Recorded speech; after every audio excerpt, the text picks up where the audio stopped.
for you to try this on your own. However, if you've had a lot of formal training in the past and you're very comfortable and confident with kettlebell deadlifts and some other deadlift variations with dumbbells, then you can safely tackle this and try this out. I would just start light or even with the bar first and foremost just to practice.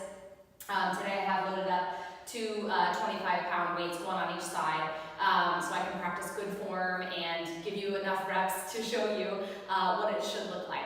So first and foremost, get some formal training in person if you've never tried this before, but if you're confident, then we can go ahead and step behind the bar. So here we go. The good news is, the bar doesn't change anything too much about your form, right? You still want to hinge from the hips like you should know how to do by now, right? Hinging from the hips, keeping the abs nice and tight, rib cage closed, and that nice neutral spine. All of those things should be a total review and should pretty much feel very natural to you if you're attempting this variation. If that sounds foreign, I really highly recommend going back and trying kettlebell deadlift first, because you will really be able to master the form there. So for those of you attempting the bar, woo, it's awesome. I mean, it's amazing. You can really challenge yourself by adding even just a 5-pound weight on each side, or even a 2.5-pound weight on each side, and really challenge your body in different ways than you can with kettlebells, although kettlebells are awesome.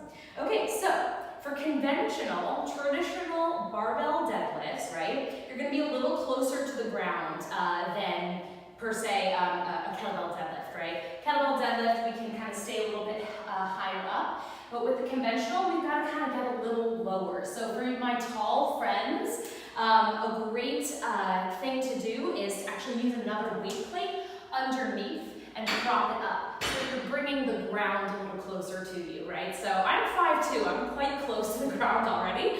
So the bar doesn't have to travel as far, right? But for those of you who are tall, it can be really uncomfortable to get into a good position. So we sometimes compromise our spine in order to get into this position. So if you're feeling that you're having a challenge getting into that proper position, elevate the floor a bit. That goes for anybody. You can still be sure to elevate the floor and get a lot of benefits out of it. All right, so I'm going to find the center of the bar, and that's denoted by that little bit of knurling in the middle. It's that rough kind of scratchy part. And then I want to take my feet about shoulder width apart, right? About shoulder width apart. And I'm going to take my hands right to the outside of my thighs. And think about pressing your knees out toward your elbows, right? So you're kind of creating some nice tension already in your legs. You're making sure the knees are not caving, and you've got a little bit of tension going on the bar, right, by rotating the elbow pits forward, so those lats are fired as well.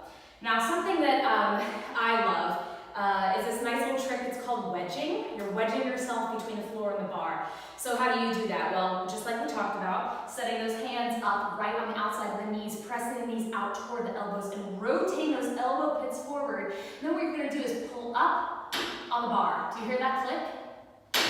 Right, so I'm not lifting it, right, but I am lifting the bar. It's clicking inside the kind of the center of the weight plate, right? So I'm lifting, boom, I sit my butt down into position, and then I go. So I'm creating a lot of nice tension, almost like a bow and arrow, pulling the bow back, right, or the arrow back, and creating tension in that bow to then send it propelling forward. And that's kind of what you're doing by wedging yourself in between the bar. So again, boom. Set myself up, push my knees out, rotate elbow pits forward. I'm looking somewhere toward the horizon, but I'm not cranking my neck forward, and I'm also not looking at my shoes, right? Somewhere in the horizon. Boom, sit, and lift. And making sure you're squeezing your glutes, you're exhaling at the top to really close that rib cage and make sure your abs are nice and tight, because you can't properly deadlift without a nice neutral spine and tight abs. I'm going to show you what it looks like to the side. So I'm going to rotate this guy right around. Boop, boop, boop, boop, boop. All right. Okay, so here we go. My feet, my shins rather, are real close to the bar, right? You don't want to start too far away, because that's kind of the path of a lot of resistance, right? We want the path of least resistance. So you want to get real close to the bar, real cozy.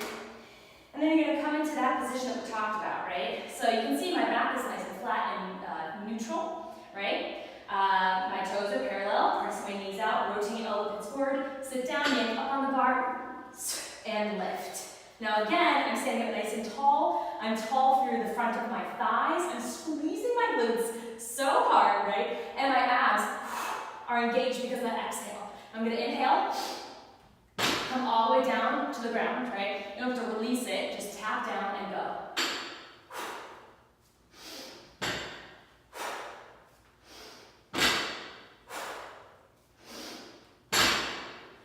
If your grip starts to go, right, a nice little tip or trick is to go ahead and mix your grip. So one hand will be over, one hand will be under. Usually both are over, right? But if you flip one, maybe one round, and then switch it for the next round of deadlifts, it's a way to strengthen your grip of the bar. Guys, that is your tutorial on barbell deadlifts. Let me know how they go. And again, if you feel lower back pain, stop and reassess. Do some dead bugs to reset the spine, and probably knock some weight off of that bar. Don't get too greedy because you still need to be a hero for the rest of your workout. Thanks guys so much for tuning in. Elizabeth, Stacey, Ellis. See you guys later.